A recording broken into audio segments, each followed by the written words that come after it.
Hey guys, welcome to YouTube channel study with RS में आपका स्वागत है। उम्मीद करती हूँ आप सब अच्छे होंगे। आज का जो हमारा टॉपिक है वो इस बात से संबंधित है कि क्या सरकार के पास यह अधिकार है कि वो देश के निजी लोगों की संपत्ति को सार्वजनिक संपत्ति बना सकती है। यानी कि यदि सरकार चाहे तो क्या वो कानूनों के जरिए इस तरह का कोई कार्य कर सकती है और संविधान में इसको लेकर क्या प्रावधान किए गए हैं। तथा हाल ही में जो पीएम नरेंद्र मोदी हैं, इन्होंने अपने अलग अलग रैलियों में इस तरह के भाषण दिए हैं कि जो राहुल गांधी है, इन्होंने कांग्रेस के मैनिफेस्टो में ये कहा है कि जो निजी संपत्ति है देश की वो उन लोगों में बांटेंगे जिनके ज्यादा बच्चे हैं। ये देखिए, यहाँ पर उनके भाषण की एक क्लिप लगाई गई है कि मेरी माताओं और बहनों, वे आपके मंगलसूत्र तक को नहीं छोड़ेंगे, यानी कि आपके मंगलसूत्र को भी बेच देंगे। कौन? कांग्रेस वाले। ठीक है। कांग्रेस का घोषणा पत्र ये कहता है कि वे आपके सोने के बारे में पहले डिटेल निकालेंगे कि किस व्यक्ति के पास कितना सोना है, और बाद में वो उन लोगों को बांट देंगे, यानी कि वो लोगों के बीच में बांट देंगे। और मनमोहन सिंह जी की जब सरकार थी तब उन्होंने कहा था कि देश की जो संपत्ति है इस पर पहला हक मुसलमानों का है और आपकी प्रॉपर्टी को उन लोगों में बांटा जाएगा जिनके ज्यादा बच्चे हैं। ये घुसपैठियों को बांटा जाएगा। क्या आपकी मेहनत की कमाई घुसपैठियों के पास चली जानी चाहिए? ये है हमारे भारत के प्रधानमंत्री नरेंद्र मोदी जी के शब्द, जो उन्होंने बांसवाड़ा में एक रैली के दौरान कहे थे।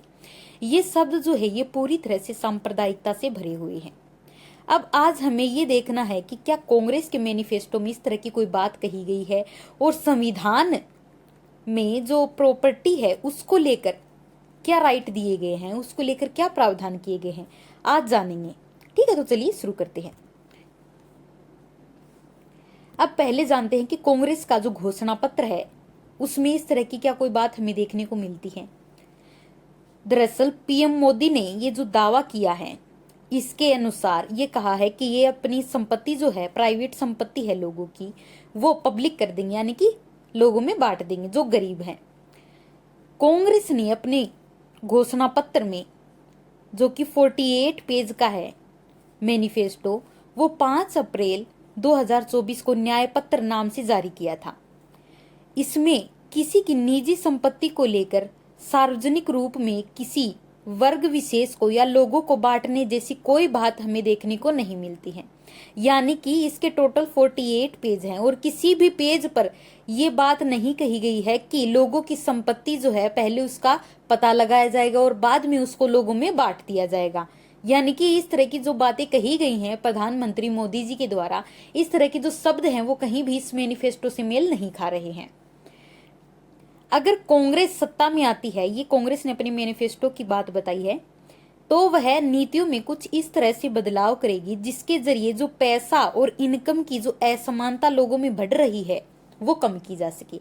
यानी कि कांग्रेस ने अपने मैनिफेस्टो में इस पॉइंट के जरिए इस बात को एड्रेस किया है कि जो इनइक्वालिटी बढ़ रही है लोगों में, इनकम इनइक्वालिटी बढ़ रही, यानी कि अमीर जो है वो ज्यादा अमीर होता जा रहा है और गरीब जो है वो ज्यादा गरीब होता जा रहा है।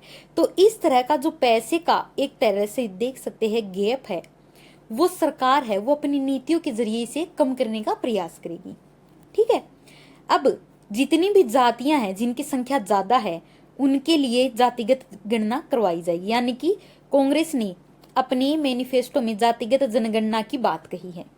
ठीक है। और ये पूरे देश में सामाजिक और आर्थिक आधार पर करवाई जाएगी, या ना कि किसी धर्म विशेष के आधार पर। ध्यान दीजिएगा, यहाँ पर उनके सामाजिक और आर्थिक स्तर को ध्यान में रखकर जातिगत जनगणना करवाई जाएगी और बाद में जिन जातियों की जनसंख्या के हिसाब से उनका यदि आर्थिक स्तर कमजोर है तो सरकार उनके लिए कुछ विशेष कदम उठाएगी ताकि वो गरीबी रेखा से क्या है ऊपर आ सके। तो ये एक तरह का क्या है, एक पॉजिटिव अप्रोच है। और साथ ही इसमें अल्पसंख्यक जो हैं इसके भी आर्थिक सशक्तिकरण की बात कही गई है। इसमें यह कहा गया है कि उन्हें बिना किसी भेदभाव के सभी संस्थानों में उनको ऋण दिया जाएगा। यानी कि जो बैंक है उनको सस्ती दरों पर जो दूसरे लोगों को दिया जाता है उनको बिना किसी धार्मिक भेदभाव के उनको उसी दर पे लोन भी दिया जाएगा। ये सरकार के द्वारा समान अवसरों की बात कही गई है इसमें। यानी कि कांग्रेस के द्वारा ये अपने मैनिफेस्टो में बात कही गई है।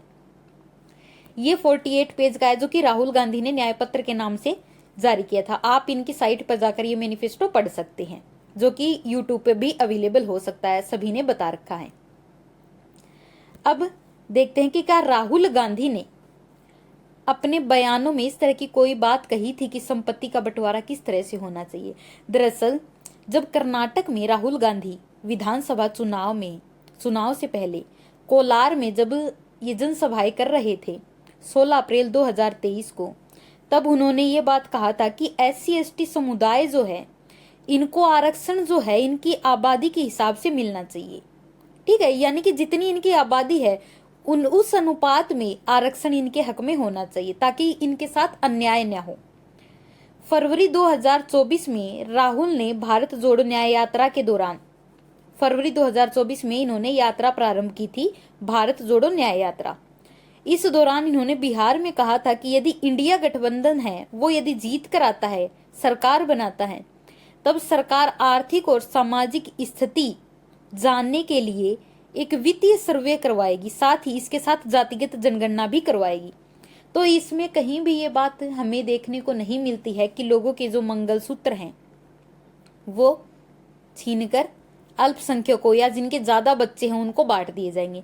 इन्होंने सिर्फ आर्थिक और सामाजिक पिछड़े वर्ग को फोकस किया है, ठीक है, जिनका इकोनॉमिक और जो सोशल स्टेटस है वो कमजोर है, उनको राइज करने के लिए ही इन्होंने ये मैनिफेस्टो में अपने कुछ महत्वपूर्ण पॉइंट बताए हैं। ठीक है, अब देखते हैं कि रीडिस्ट्रीब्यूशन क्या होता है, यानी कि संपत्ति का पुनर्वितरण किस सिद्धांत पर कार्य करता है। दरअसल आपने वो अंग्रेजी लोक कथा सुनी होगी रॉबिन हुड वाली, जिसमें एक तीरंदाज होता है, तलवारबाज होता है रॉबिन हुड, जो अमीरों की संपत्ति है वो लूटता है और गरीबों में बांट दिया करता है। तो ये एक तरह से क्या होता था, उसका रीडिस्ट्रीब्यूट करने का एक अनोखा तरीका था। इसमें वो काम तो चोरी का करता था लेकिन वो पॉजिटिव उसका रिजल्ट देता था, यानी कि गरीबों में वो संपत्ति बांट देता, क्योंकि अमीरों की तो इच्छा अपने आप होती नहीं थी, तो कोई ना कोई तो ऐसा बंदा चाहिए ना जो उनकी संपत्ति उनकी इच्छा के विरुद्ध जाकर गरीबों का कल्याण कर सके। तो रॉबिन हुड वाली जो नेचर है ना, वो ही क्या बताई गई है, इसमें रीडिस्ट्रीब्यूशन का तरीका बताया गया है। लेकिन जो एक तरह से देख सकते हैं कि संविधान जो है वो इस तरीके को फॉलो नहीं करता है, वो कुछ अलग तरीके होते हैं। इसमें किसी व्यक्ति की उसकी इच्छा के विरुद्ध नहीं होता, उस पर टैक्सेस लगा दिए जाते हैं। चैरिटी या पब्लिक सर्विस योजनाएं जो होती हैं इनके जरिए जो प्रॉपर्टी है उसका डिस्ट्रीब्यूशन किया जाता है, यानी कि इसमें रॉबिन हुड का तरीका ना अपनाते हुए एक संवैधानिक तरीके से संवैधानिक रूप में टैक्स लगा दिया जाता है। जिनकी जो इनकम ज्यादा है उन पर हाई टैक्स लगा दिया जाता है। ठीक है, कुछ लोग हैं जो अपनी इच्छा से अपना पैसा दान करना चाहते हैं, लोगों की हेल्प करना चाहते हैं, तो चैरिटी ट्रस्ट खोल दिए जाते हैं। तो संपत्ति के पुनर्वितरण की जो औपचारिक यानी कि एक फॉर्मल डेफिनेशन है वो इस तरह है कि सामाजिक तरीके से, अच्छे तरीके से, एक मतलब कह सकते हैं कि भद्र तरीके से, ऐसा ना हो कि लोगों में आक्रोश भड़के। टैक्स, चैरिटी, पब्लिक सर्विस योजनाओं के जरिए संपत्ति जो है, जिनके पास ज्यादा संपत्ति है, इसको एक व्यक्ति से दूसरे व्यक्ति तक ट्रांसफर करना ही क्या होता है, संपत्ति का पुनर्वितरण। ये होती है एक औपचारिक परिभाषा। इस हिसाब से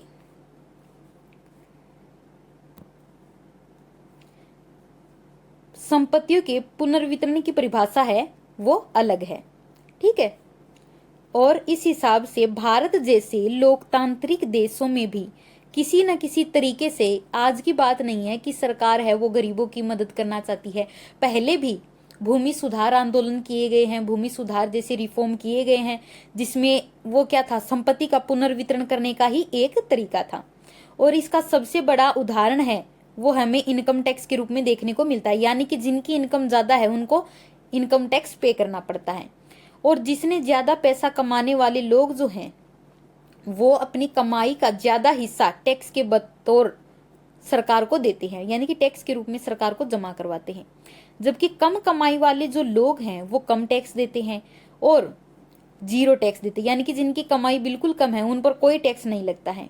और इसके बाद सरकार जो है आयकर के तौर पर जो पैसा इकट्ठा करती है अमीरों से, वो जो गरीबी योजनाओं से संबंधित जो भी कल्याणकारी योजनाएं होती है, जो कि गरीब और सामाजिक आर्थिक रूप से पिछड़े हुए लोग होते हैं, उनके लिए योजनाओं में खर्च करती है। तो अब सरकार के पास पैसा कहाँ से आएगा? इन्हीं के पास से आएगा। तो ये एक तरह से क्या है, पैसे का सर्कुलेशन होता है। क्योंकि यदि एक व्यक्ति के पास यदि पैसा केंद्रित है तो इससे कभी भी विकास नहीं हो सकता है। तो सरकार का ये दायित्व होता है कि वो एक सामाजिक स्तर पर समानता लाने के लिए, इक्वेलिटी लाने के लिए जो अमीर है उनसे टैक्स के रूप में, चैरिटी के रूप में पैसा ले, और जो गरीबी रेखा से नीचे जा रहे हैं, यानी कि जो सामाजिक आर्थिक रूप से पिछड़े वर्ग के लोग हैं, उनको ऊपर उठाने का कार्य करे। ठीक है। अब एक लेखक हैं जिनका नाम है स्वाति नारायण। इन्होंने एक बुक लिखी है कि unequal why India lags behind its neighbours नाम की एक बुक इन्होंने लिखी है।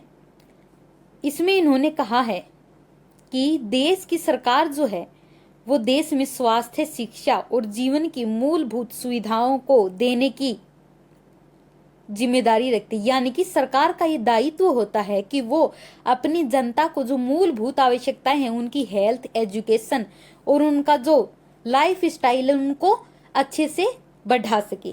ठीक है। इसमें इन्होंने कहा है कि आम लोगों को मूलभूत सुविधाओं को देना ये सरकार का दायित्व होता है, जिम्मेदारी होती है, और इसके लिए सरकार टैक्स जो है वो लगा सकती है और टैक्स का पैसा इनकी सरकारी योजनाओं में खर्च कर सकती है।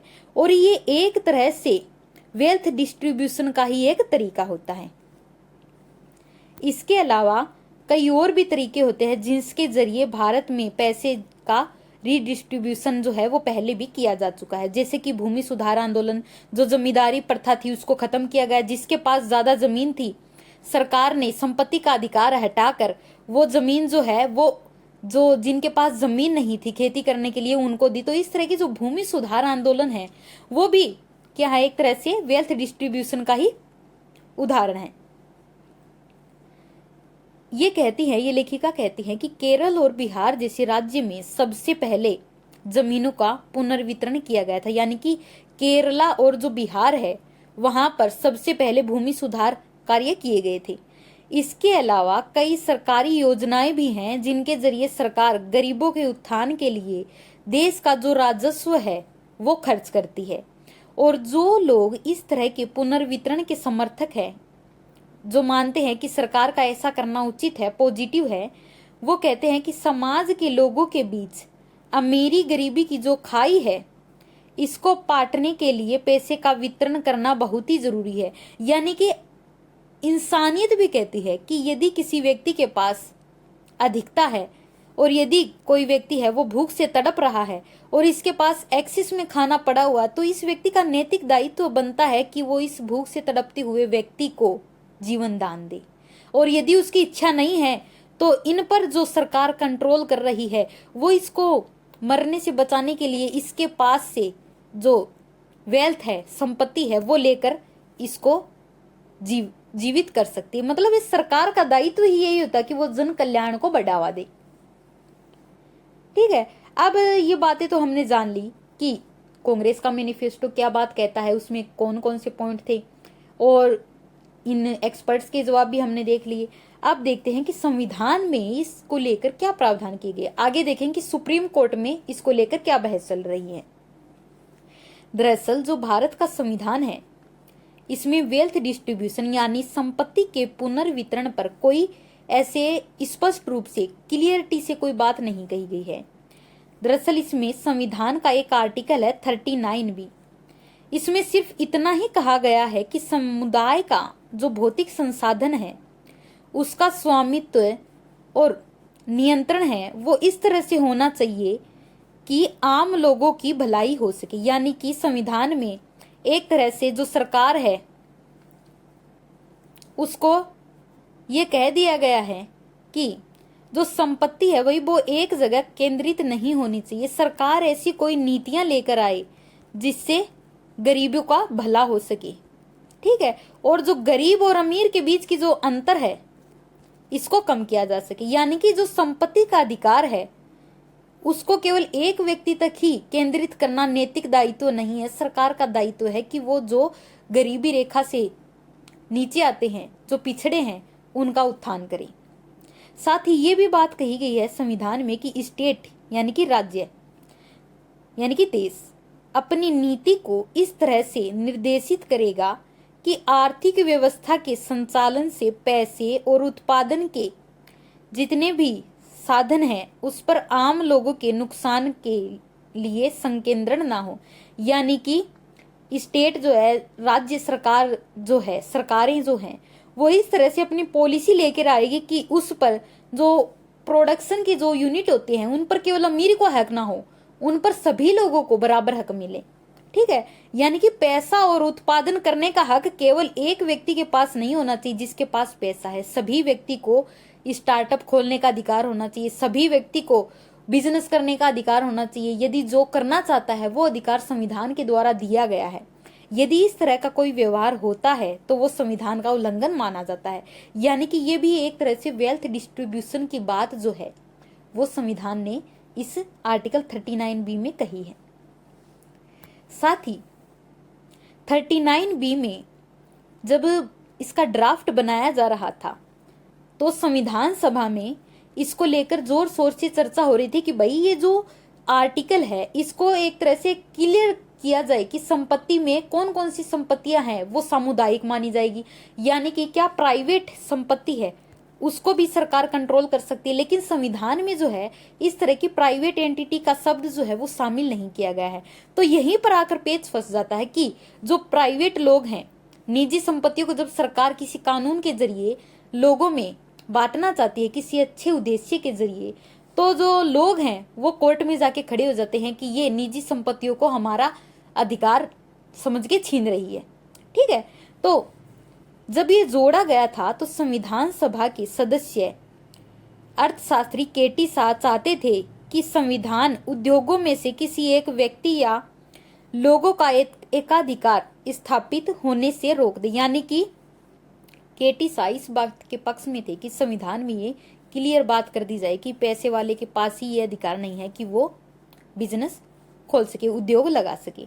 उनके समर्थन में सिब्बनलाल सक्सेना भी आए थे जिन्होंने कहा था कि संविधान में ये बात साफ तौर पर लिखी जानी चाहिए कि स्टेट जो है वो कुछ खास उद्देश्य जो उद्योग हैं उनको कंट्रोल करे। यानी कि जो कुछ पीएसयू है उनको सरकार के कंट्रोल में होना जरूरी है ताकि वो जो लोग हैं उनकी मोनोपोली ना बन पाए, जो ताकतवर लोग हैं वो मोनोपोली ना बना पाए। हालांकि नजीरुद्दीन अहमद जैसे कुछ लोग ऐसे भी थे जो ये नहीं चाहते थे कि संविधान में इस तरह की कोई क्लियरिटी कही जाए। यानी कि इसको कह सकते हैं कि एक विवादित मुद्दा छोड़कर वो हमारे लिए चले गए हैं। तो आर्थिक रूप से किसी विचारधारा का समर्थन करना वो नहीं चाहते थे। वो चाहते थे कि जो आने वाली जनरेशन है, सरकारें हैं, वो अपने हिसाब से तय कर ले। ये हैं केटी शाह और ये हैं सिब्बनलाल सक्सेना जो चाहते थे कि आगे जाकर विवाद ना हो, विवाद से बचने के लिए संविधान में प्रॉपर्टी को लेकर एक क्लियर बात कही जानी चाहिए। अब देखते कि सुप्रीम कोर्ट में इस तरह का जो विवाद गया है उसको लेकर क्या बहस चल रही है। दरअसल सुप्रीम कोर्ट में साल 1976 के महाराष्ट्र आवास और क्षेत्र प्राधिकरण MHADA कानून से जुड़े एक पुराने केस की सुनवाई की जा रही। यानी कि एक पुराना केस है 1976 का, ठीक है, जो कि किससे जुड़ा हुआ है, महाराष्ट्र के विकास प्राधिकरण से जुड़ा हुआ है। और इसकी सुनवाई जो है भारत के CGI समेत 9 जजों की एक संवैधानिक बेंच के द्वारा की गई है। इसमें कहा गया है कि जो कानून बनाया गया था 1976 का, इसमें 1986 में एक संशोधन हुआ था और इस संशोधन में कहा गया था कि सरकार के पास ये अधिकार है कि वो किसी व्यक्ति की जो प्राइवेट एंटिटी है, उसकी संपत्ति है, उसको ले सकती है, अधिकार में ले सकती है। यानी कि 1986 में इसमें रिफॉर्म किया जाता है।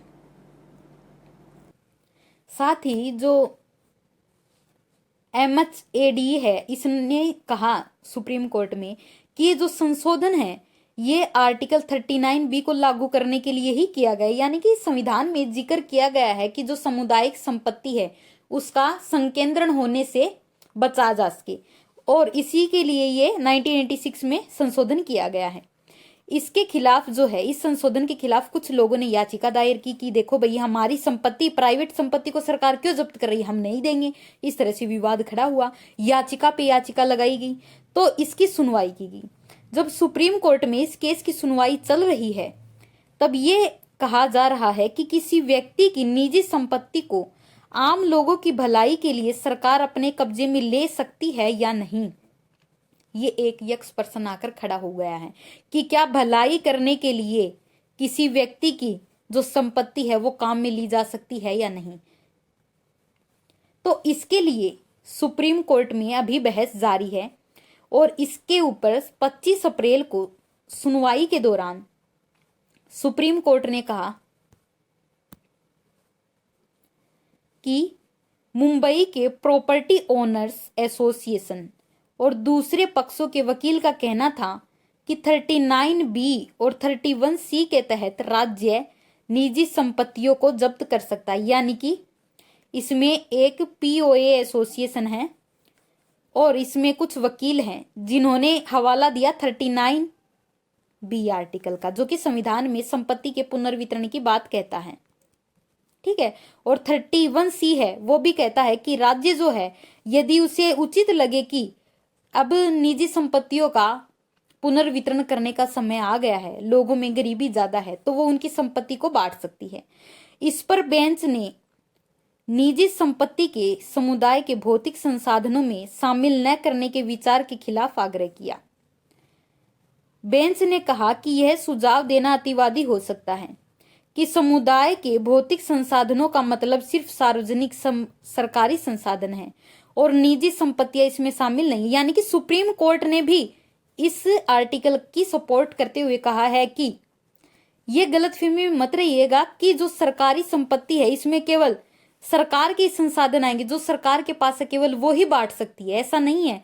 यदि सरकार चाहे तो वो गरीबी हटाने के लिए, इनइक्वालिटी हटाने के लिए जिन लोगों के पास ज्यादा संपत्ति है वो बांट सकती है, उसके पास ये अधिकार है। तो यानी कि सुप्रीम कोर्ट और संविधान दोनों इस बात का समर्थन करते हैं कि निजी संपत्तियों को सामुदायिक संपत्ति बनाया जा सकता है। यानी कि जो हमारा सवाल था कि क्या सरकार प्राइवेट एंटिटी जो है उसकी संपत्ति को पुनर्वितरण के रूप में यूज कर सकती है, तो हमें जवाब मिल गया है कि ये कर सकती है।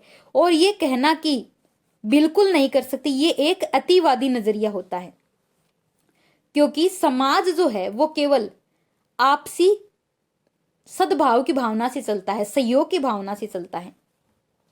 उदाहरण के लिए हम यदि ये कहें, सुप्रीम कोर्ट के ये शब्द हैं कि यह कहना बेहद खतरनाक होगा कि आर्टिकल 39B के तहत सरकारी नीति प्राइवेट जंगलों पर लागू नहीं होगी। यानी कि जैसे कि अभी जो अंबानी है उनका एक खुद का प्राइवेट जंगल है, तो यदि सरकार चाहे तो वो उस जंगल पर भी अपना हक ले सकती है, ठीक है। तो इस तरह CGI जो है उन्होंने कहा है कि 39B के तहत सरकारी नीति प्राइवेट जंगलों पर लागू नहीं होगी। ये बात कहना बहुत गलत है, मतलब ये लागू होगी अगर सरकार चाहे तो ये प्राइवेट एंटिटी जो है उन पर भी ये कार्य कर सकती है। और प्रॉपर्टी को लेकर हमारी सोच चरम पूंजीवादी या चरम समाजवादी विचारधारा वाली नहीं होनी चाहिए। यानी कि ये भी नहीं होनी चाहिए कि पूरी तरह से समाज के संसाधनों पर खर्च कर दिया जाए, लेकिन यदि समय की आवश्यकता है, यदि परिस्थितियां ऐसी बन रही है कि हमें एक समाजवादी दृष्टिकोण अपनाना पड़ेगा तो वो गलत नहीं है। हम इस तरह से पूरी तरह पूंजीवादी सोच नहीं रख सकते हैं कि हमारी संपत्ति है वो हमारी कमाई हुई है, वो हमसे कोई नहीं छीन सकता। ये एक अतिवादी विचार है। साथ ही उन्होंने ये भी कहा कि जो 39B है ये सामाजिक परिवर्तन के इरादे से ही लाया गया था। यानी कि इसका उद्देश्य क्या था भाई, यही तो उद्देश्य था कि सरकार जो है वो 39B के तहत संविधान में कहीं लिखा होगा, तब तो कहीं न सरकार जाकर कोर्ट में खड़ी हो सकेगी भाई संविधान में भी ये बात कही गई, हम गलत नहीं है। तो ये सामाजिक परिवर्तन के उद्देश्य से ये बात जोड़ी गई थी कि अमीर जो है वो तो क्या है, पैसे के पास पैसा आता है तो वो पैसे से पैसा बना सकता है, लेकिन गरीब के पास खाने के लिए नहीं है तो वो कहाँ से पैसा बनाएगा भाई। तो उसको जरूरत है कि उसकी कहीं ना कहीं से सरकार हेल्प करे। अब सरकार हेल्प कैसे करेगी, उसको भी कहीं ना कहीं से संसाधन चाहिए, तो वो संसाधन कहाँ से लेगी, जिनके पास अधिकता है। इसलिए हमें नहीं कहना चाहिए कि कोई प्राइवेट प्रॉपर्टी, जब तक प्राइवेट प्रॉपर्टी है उस पर आर्टिकल 39B का इस्तेमाल नहीं किया जा सकता। तो जो अमीर लोग हैं उनको इस वहम से बच जाना चाहिए कि सरकार जो है वो 39B के तहत उनकी प्रॉपर्टी नहीं ले सकती है, वो उनकी खुद की है। ये भैया विचार निकाल दीजिए जिनके मन में ये गलत फहमी आ रही है। सरकार को संविधान ने ये अधिकार दिया और संविधान से ऊपर कोई भी नहीं है, और सुप्रीम कोर्ट भी इस बात का समर्थन कर रहा है। ठीक है। और CGI चंद्रचूड़ जो है वो ये कह रहे कि जमींदारी जो हटाई गई थी, जमींदारी उन्मूलन, भूमि सुधार जैसे आंदोलन, ये जो किए गए थे रिफॉर्म, ये इसी का एक उदाहरण है। ये भी तो इसी तरह से जमींदारों को भी बहुत गुस्सा आया होगा कि हमारी जमीन जो है वो किस तरह से काश्तकारों को बांटी गई है। गुस्सा तो भाई उनको भी आया होगा, लेकिन आज देखिए जिनके पास जमीन है वो किस तरह से लोग अपना खेती कर पा रहे हैं, अपनी गृहस्थी चला पा रहे हैं। तो ये सरकार का एक पॉजिटिव डिस्क्रिमिनेशन था।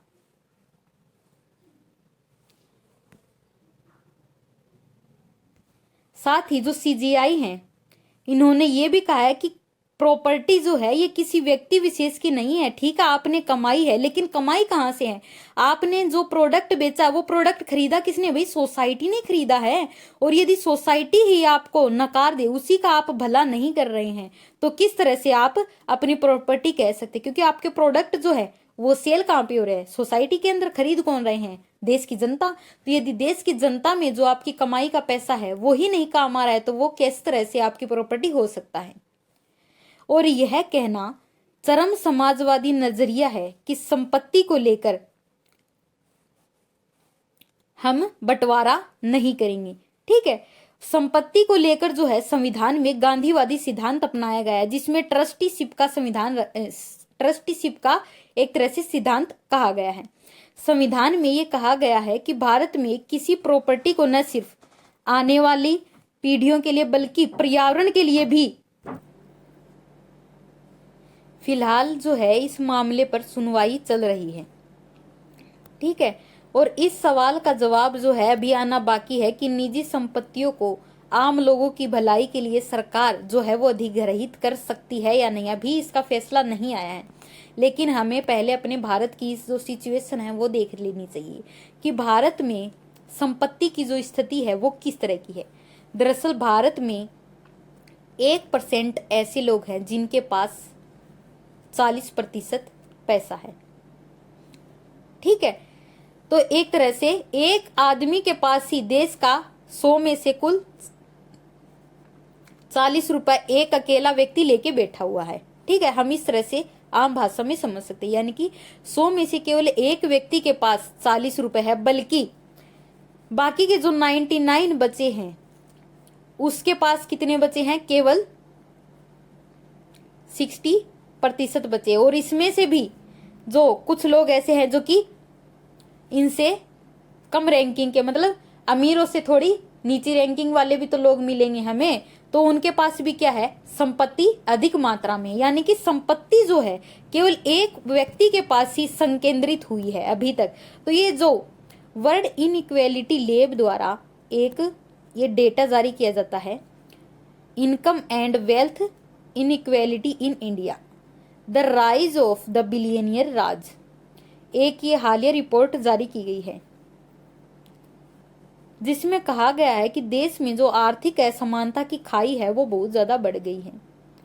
इस रिपोर्ट में कहा गया है कि 1990 के दशक की शुरुआत में असमानता बढ़ी थी। यानी कि 1990 का जब दशक था, जब LPG आया था, उस समय इनइक्वेलिटी मतलब बढ़ना शुरू हुई थी।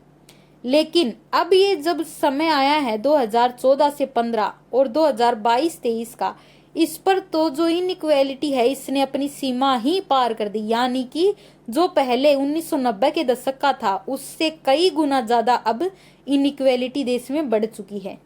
साथ ही इसमें आर्थिक जो असमानता है वो भी बढ़ी है। ये रिपोर्ट कहती है कि देश की 40% संपत्ति तो केवल 1% लोगों के पास है, यानी कि 1% अमीर आबादी के पास 40% संपत्ति है। और वर्ल्ड इनइक्वालिटी जो डेटा है वो ये बताते हैं कि भारत दुनिया के सबसे ज्यादा असमान आय वाले देशों में से एक है, यानी कि एक व्यक्ति तो है अरबों में कमा रहा है और एक व्यक्ति केवल 500 रुपए कमा रहा है। तो ये जो गैप है इनका इनकम का, ये भारत जो है ये बहुत ही ज्यादा रखता है, यानी कि इस तरह के लोग भारत में बहुत ज्यादा मिलेंगे और इस तरह की जो कमाई रखने वाले लोग है ये केवल 5-10 मिलेंगे आपको, इस तरह के अमीर लोग जिनकी ऊंची ऊंची हवेलियां होंगी, ठीक है। और बाकी के लोग जो हैं वो खेती में काम करते हुए आपको दिखाई देंगे, जिनकी जो मजदूरी है केवल 500 रुपए। तो हम कह सकते हैं कि जो ये इनइक्वालिटी गैप हमें देखने को मिल रहा है ये बहुत ही ज्यादा है भारत में। साथ ही इस मामले में भारत अपने से छोटे देश जो हैं उनसे भी पीछे है, जैसे कि पेरू है, यमन है, इस तरह के छोटे छोटे देशों से केवल बेहतर स्थिति में है। बाकी जो हमारे पड़ोसी हैं उनसे भी हम पिछड़ चुके हैं। अब ये जो लेखिका है स्वाति नारायण, इन्होंने कहा है कि बीते 10 सालों में भले ही देश की जीडीपी बढ़ी हो, जीडीपी तो भैया अमीर लोग भी बढ़ा देंगे आपकी, क्योंकि पैसा तो वो कमा ही रहे हैं। पैसे यदि काउंट किए जाए, यदि देखा जाए कि देश में पैसा कितना कमाया जा रहा है, तो यदि अमीर लोग हैं 5 लोग मिलकर यदि अपनी प्रॉपर्टी बताएं तो उनकी तो अरबों खरबों में होगी, तो जीडीपी तो वैसे भी दिखाई देगी बढ़े उतरी। लेकिन जो अमीर लोग हैं उनकी संख्या कितनी बड़ी है वो भी तो ध्यान रखना चाहिए ना। केवल 100 में से 5 लोग हैं वही अपनी प्रॉपर्टी को पूरी देश की संपत्ति के बराबर रख रहे हैं, तो क्या ये इक्वेलिटी हुई? क्या इससे विकास आया है? ग्रोथ नहीं मानी जा सकती है, ये केवल जीडीपी मानी जा सकती है। यानी कि भारत में जॉबलेस ग्रोथ हुई है, केवल अमीरों के पास पैसा बढ़ा है, जॉब नहीं मिली है। इस दौरान आर्थिक असमानता जो है वो सबसे ज्यादा बढ़ी है। स्वाति कहती है कि देश में आने वाले वक्त में संपत्तियों के पुनर्वितरण की योजना लाए जाने की कोई संभावना ये नहीं है। यानी कि यदि सरकार आगे कोई इस तरह के पुनर्वितरण के सिद्धांत नहीं अपनाती है तो हो सकता है कि जो देश में इनइक्वालिटी है वो और ज्यादा बढ़ जाए। और कांग्रेस ने भी अपने घोषणा पत्र में ऐसा कुछ नहीं कहा, यानी कि कांग्रेस ने भी अपने घोषणा पत्र में इस तरह का कुछ नहीं कहा है कि वो इस तरह इनइक्वालिटी को बांट सकेगी, ठीक है। स्वाति कहती है कि देश में आर्थिक असमानता दूर करने के प्रयास होने चाहिए, यानी कि सरकार के द्वारा इस जो गैप है इसको भरना चाहिए, कम करना चाहिए। और देश की जीडीपी में कृषि का योगदान करीब 20% है, जबकि इसमें जो काम कर रहे हैं ना लोग वो हैं 46%, यानी कि आमदनी हठनी खर्चा रुपया वाली बात होगी, ठीक है। इसमें कृषि में लागत जो है वो ज्यादा है। लागत ज्यादा इसलिए क्योंकि इसमें जो मानव संसाधन है वो ज्यादा यूज आ रहा है, यानी कि काम है एक व्यक्ति का, खेत में एक व्यक्ति का कार्य है लेकिन उसमें लगे हुए हैं 15 व्यक्ति, ठीक है। तो जो 15 व्यक्ति है उसको इस खेत से निकालकर किसी दूसरे फील्ड में यदि उनको जॉब दी जाती है तब उनकी इनकम बढ़ेगी, क्योंकि उनको 5 लोग मिलकर भी वो है कि मान लीजिए 15,000 कमा रहे हैं और एक व्यक्ति भी वो 15,000 कमा सकता है, तो इन बाकी के जो व्यक्ति है इनको किसी दूसरे काम के जरिए इनकम का सोर्स तलाशना चाहिए। तलाशे कहां से? वो सरकार को देना चाहिए। इसका अर्थ यह है कि आधी आबादी जो है वो किसानों की है या फिर मजदूरों की, और कृषि का जीडीपी में योगदान बढ़ाने के लिए किसानों को एमएसपी की गारंटी देना बहुत जरूरी है, तभी ये क्या है प्रोत्साहित होंगे। और इसी तरह के प्रयासों से देश में जो आय असमानता है उसको हम कम कर सकते हैं। यानी कि आय असमानता को कम करने के कितने साधन हो सकते हैं? किसानों पर फोकस किया जाना चाहिए, युवाओं पर फोकस किया जाना चाहिए, क्योंकि युवाओं के पास क्या है? एनर्जी है, दिमाग है, लेकिन उनके पास जॉब नहीं है, तो ये जो उनकी उम्र निकलती जा रही है एनर्जी वाली वो वेस्ट जा रही है। तो इसको एक सही दिशा में लगाने के लिए सरकार को ऐसे प्रयास करने चाहिए कि वो जॉबलेस जीडीपी बनाने का अपना केवल सिद्धांत ना रखे। उसकी ये उम्मीद होनी चाहिए कि उसके देश के जो नागरिक है उनको जॉब मिले और ना केवल ग्रोथ बढ़े बल्कि हम विकास के पथ पर चले, ठीक है। तो ये था आज का हमारा सेशन कि क्या सरकार के पास यह अधिकार है कि वो निजी संपत्तियों को सामुदायिक बना सकती है, प्राइवेट संपत्ति को लोगों में बांट सकती है जन कल्याण के उद्देश्य से। हमने इसमें सुप्रीम कोर्ट, संविधान, सभी के बात देख ली हैं। तो उम्मीद करती हूँ आपको ये सेशन पसंद आए हैं। तो प्लीज़ इसे लाइक, शेयर और सब्सक्राइब करना ना भूलें। Thank you.